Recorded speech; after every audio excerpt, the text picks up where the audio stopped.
श्री स्वामी समर्थ। आजचा व्हिडिओ जर तुमच्याजवळ आला असेल तर हा स्किप न करता ऐका। कदाचित हा तुमच्यासाठीच असेल। कधी कधी असे होते की आपण आपल्या जागी प्रामाणिक वाटतो, पण खरेच तसे असतं का? कधी गोष्टी सावरायला बघतो पण ते सावरल्या जात नाहीत, गोष्टी हाताच्या बाहेर असतात। मग आपण देवाला दोष देतो, म्हणतो की देवा, मी एवढं तुझं करतो, मी एवढे तुझे प्रयत्न करतो, कष्ट करतो, पण मला त्याचे फळ मिळाले नाही, म्हणून आपण कुठेतरी देवाला दोष देतो। तर या ठिकाणी हा संदेश कदाचित स्वामीच तुमच्यासाठी देत आहे।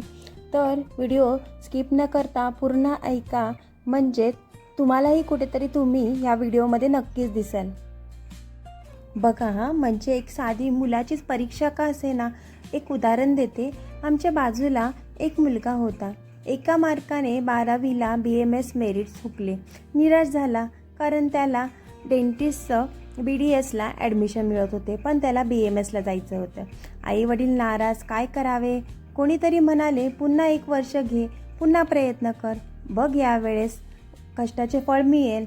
पुन्हा तो बसला 12वी, पुन्हा त्याने प्रयत्न केले आणि यावेळेस त्याला MBBSला नंबर लागला।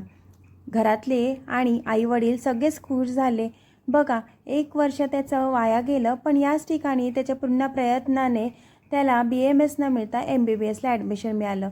तर असंही काही वेळेस होतं की आपण आपली जी क्षमता आहे त्यापेक्षा जास्त स्वामींना आपल्याला जायचं असतं। त्यावेळेस आपल्याला असं वाटतं की कुठेतरी काहीतरी चुकलं आहे, पण ही स्वामींचीच म्हणजे देवाचीच इच्छा असते की आपण थोडंसं अजून परिश्रम करणं किंवा थोडं थांबणं गरजेचं असते। आजची जी कथा मी तुम्हाला सांगणार आहे ती पूर्ण ऐका, कदाचित स्वामीच तुम्हाला काही सुचवत असतील। आणि हो, कमेंटमध्ये श्री स्वामी समर्थ लिहायला विसरू नका। बरं, आपण स्वामींचं नाव प्रत्यक्षाने घेतो, जमेल तसं आपण त्यांचं नामस्मरण करतो। स्वामींच्या नावामध्ये ही जादू आहे की आपल्यातील नकारात्मकता, निगेटिव्हिटी कमी व्हायला मदत होते आणि स्वामींच्या नावाच्या जपाचा आपल्याला उपयोगच होतो। एक पॉझिटिव्हिटी आपल्यामध्ये येते, हो की नाही? पटत असेल तर श्री स्वामी समर्थ नक्कीच लिहा। तर आजची ही जी कथा मी तुम्हाला सांगणार आहे ती 2 कुटुंबातील आहे। दोन्ही कुटुंब हे स्वामींचे भक्त, पण अनुभव दोघांचे वेगवेगळे। तर एक अक्कलकोट शेजारी एक गाव होते। तिथे राम नामाचा स्वामींचा भक्त होता आणि दुसरा भक्त म्हणजे श्याम, हा अक्कलकोटातच राहत होता। राम आणि श्याम दोघे बालपणीपासूनचे शाळेतले मित्र होते। दोघांचेही लग्न होऊन मुलेही त्यांना होती। पण या ठिकाणी जो श्याम होता तो अक्कलकोटला राहत असल्यामुळे त्याला आपण अक्कलकोटला राहतो याचा खूप गर्व होता। दोघांचीही परिस्थिती मध्यमच होती। दर पौर्णिमेला राम आणि श्याम स्वामींच्या दर्शनाला जायचे। यावर्षी पीक चांगले येईल असे त्यांना स्वामींकडून संदेश मिळाला। यावर्षी पीक चांगले येणार, त्यामुळे दोघेही आनंदी होते। काही दिवस गेले, शेतात पीक उगवलं, पण यावेळेस राम म्हणजे जो अक्कलकोटच्या बाहेरच्या गावी राहत होता त्याच्या घरी पीक चांगले आले, त्याच्या शेतीमध्ये पीक चांगले आले। आणि श्याम हा जो अक्कलकोटमध्येच राहत होता त्याचे यावेळेस पीक मात्र चांगले आले नाही। मनोमनी दुखावला की आपण अक्कलकोटमध्येच राहतो, स्वामींच्या इथेच राहूनही स्वामींनी यावेळेस मला पीक का चांगले दिले नाही, यावेळेस माझी प्रगती का खुंटली आहे। जसे पीक कमी आले तसे घरातली आर्थिक अडचण चणचण करू लागली। मुलांचे शिक्षणासाठी, दवाखान्यासाठी पैसे कमी पडू लागले, वैतागला। आणि या ठिकाणी मात्र राम मात्र पीक चांगले आल्यामुळे त्याच्या घरी सुख समाधान, शांती, आरोग्य होतं, सगळं भरभरून होतं, त्यामुळे त्याचं कुटुंब चांगले होते। या ठिकाणी श्याम नाराज झाला, स्वामींनी आपल्याला असे का केले?